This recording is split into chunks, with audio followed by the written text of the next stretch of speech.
കണ്ട മക്കളെ കേട്ടാ വണ്ടി കയറിയത് കേട്ടാ. നമസ്കാരം, ഞാൻ ബോസ്കോ കളമശ്ശേരി. ഞാൻ കേരളത്തിൽ കോടിക്കണക്കിന് രൂപ ചെലവഴിച്ച് നാട്ടുകാരെ കൊണ്ട് മുഴുവൻ EV എടുപ്പിച്ചിട്ട് സർക്കാരിൻ്റെ വൈദ്യുത ചാർജിങ് സ്റ്റേഷനുകൾ നിലവിൽ കേരളത്തിൽ ഒന്നും തന്നെ വർക്ക് ചെയ്യണില്ല. അപ്പോൾ വണ്ടി എടുത്ത് എന്ത് ചെയ്യും? എവിടെ കൊണ്ട് ചാർജ് ചെയ്യും? കുമ്മളിയിലുണ്ട്, അവിടെയുണ്ട്, ഇവിടെയുണ്ട് എന്ന് പറയുന്നതല്ലാണ്ട് കേരളത്തിൽ വാഹനം എടുത്തു കഴിയുമ്പോൾ ടാക്സ് കൂട്ടിയല്ലോ ഇടയ്ക്കിടയ്ക്ക് സർക്കാർ. ടാക്സ് കൂട്ടിയപ്പോൾ ജനങ്ങൾക്ക് കിട്ടുന്ന ചാർജ് ചെയ്യണോ? ചാർജിങ് സ്റ്റേഷൻ എവിടെയാണോ? മന്ത്രി പറ, ചാർജിങ് സ്റ്റേഷൻ എവിടെ? കാശ് മുടക്കിയല്ലോ പൊതു ഖജനാവിൽ നിന്ന്, അല്ലാണ്ട് തന്റെ വീട്ടിൽ നിന്ന് എടുത്തോടുന്ന കാശ് എടുത്തിട്ടൊന്നുമില്ലല്ലോ.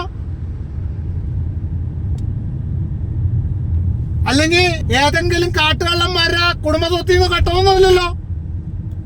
ഞാൻ ഉൾപ്പെടെ കറണ്ട് കാശിൽ നിന്ന് അടച്ച കാശിൽ നിന്നും കട്ടെടുത്ത കാശ് വെച്ച് യൂണിറ്റ് തുടങ്ങിയിട്ട് ആ ചാർജിങ് സ്റ്റേഷൻ എവിടെ വർക്ക് ചെയ്യണത്? KCB എവിടെ വർക്ക് ചെയ്യണമെന്ന് പറഞ്ഞതാണോ? ഇല്ലെങ്കിൽ ഞാൻ നാട്ടിൽ എന്ന് തിരിച്ചു വരുന്നു, അന്ന് ഞാൻ നിങ്ങളുടെ പേരിൽ കേസ് കൊടുക്കും.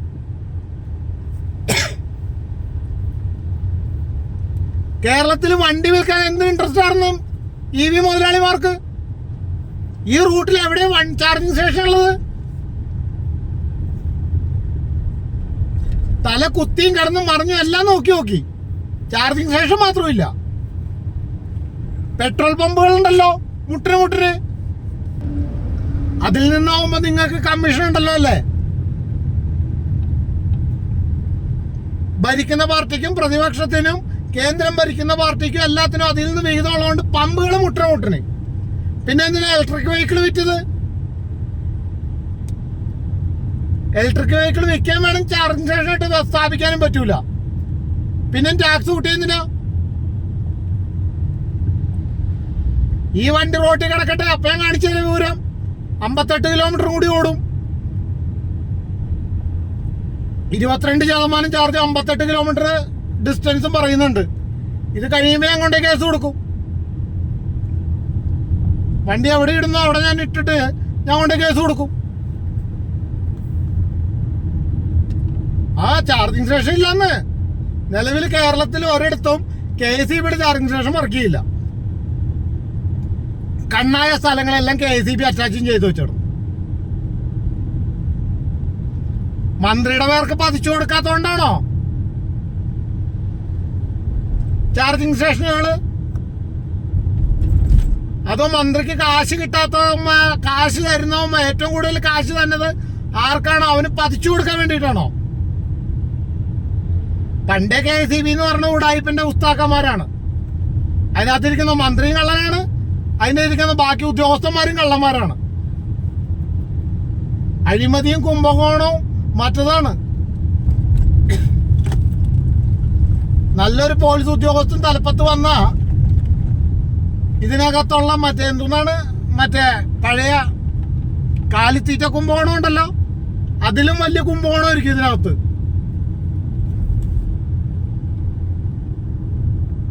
എന്തായാലും കുറച്ചു നേരം കൊണ്ട് എന്ത് സംഭവിക്കും എന്നുള്ളത് നമുക്ക് കാത്തിരുന്ന് കാണാം.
കണ്ട മക്കളെ കേട്ടാ വണ്ടി കയറിയത് കേട്ടാ.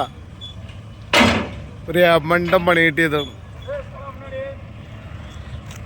നോക്കിയേ, രാത്രി 3 മണിക്ക് ടാറ്റനെ വിളിച്ചിട്ട് ഇത് ഇപ്പോഴാണ് വന്ന വരവാണ് കാണുന്നത്. കണ്ട കിട്ടിയ കടപ്പ് കണ്ട.